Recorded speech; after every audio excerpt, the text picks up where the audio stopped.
Serial Kumkum Bhagya में आखिरकार आ गया है वो बड़ा दिन, जिसका हर फैन बेसब्री से इंतजार कर रहा था।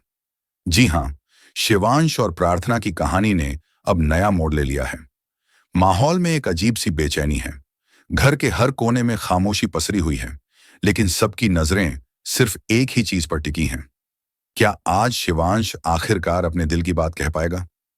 कहानी की शुरुआत होती है बुआ माँ की सख्त चेतावनी से। उनके चेहरे पर चालाक मुस्कान और आवाज में ठंडापन साफ झलक रहा है। वो शिवांश को घूरते हुए कहती हैं, अगर तू चाहता है कि हमारा परिवार टूटे नहीं, हम सब जेल ना जाएं, तो तुझे सोनालिका से शादी करनी होगी। और हाँ, प्रार्थना को इस घर से हमेशा के लिए निकालना होगा। ये सुनकर शिवांश के चेहरे का रंग उड़ जाता है। उसकी मुट्ठियां भींच जाती हैं। वो कमरे में अकेला बैठा सोचता है, क्या मैं सच में प्रार्थना को इस घर से निकाल दूं? क्या इतना बड़ा गुनाह करूं? उसका दिल और दिमाग आपस में लड़ रहे होते हैं। इसी बीच एक बड़ा ट्विस्ट आता है। प्रार्थना की बहन पूरे सच के साथ शिवांश के सामने खड़ी हो जाती है। उसकी आंखों में आंसू होते हैं और आवाज कांप रही होती है। जीजू, दी इसीलिए वापस लौटी थी क्योंकि वो आपसे बहुत प्यार करती है। आपसे दूर रहकर वो टूट चुकी थी। अगर आज आप उन्हें दूर कर देंगे तो शायद वो फिर से खुद को नुकसान पहुंचा लें। ये सुनकर शिवांश के कदम ठिठक जाते हैं। अचानक उसे एहसास होता है कि उसने कितनी बार प्रार्थना की आंखों में छुपा दर्द देखा है। कितनी बार उसकी चुप्पी ने उसे झकझोरा है। उसका दिल जैसे चिल्लाकर कह उठता है, नहीं, मैं अब और ये नाटक नहीं कर सकता। सबके सामने पूरे हॉल में शिवांश धीरे धीरे आगे बढ़ता है।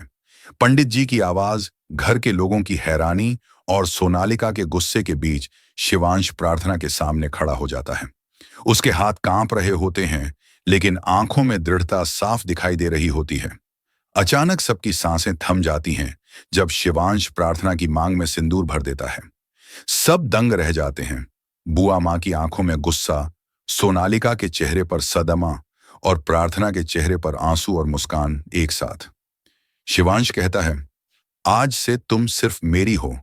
मैं तुम्हें अपनी पत्नी के रूप में सबके सामने स्वीकार करता हूं। अब मैं अपनी आगे की पूरी जिंदगी सिर्फ तुम्हारे साथ बिताना चाहता हूं। यह सुनते ही प्रार्थना भावुक होकर रो पड़ती है और शिवांश को गले लगा लेती है। इस सीन में बैकग्राउंड में धीमी सी रोमांटिक धुन बजने लगती है। माहौल पूरी तरह बदल जाता है। घर के सभी लोग हैरान हैं, लेकिन कहीं ना कहीं राहत महसूस कर रहे हैं। फाइनली शिवांश और प्रार्थना एक हो गए हैं।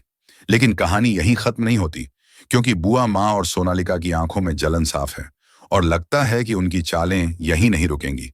असली खेल तो अब शुरू होने वाला है।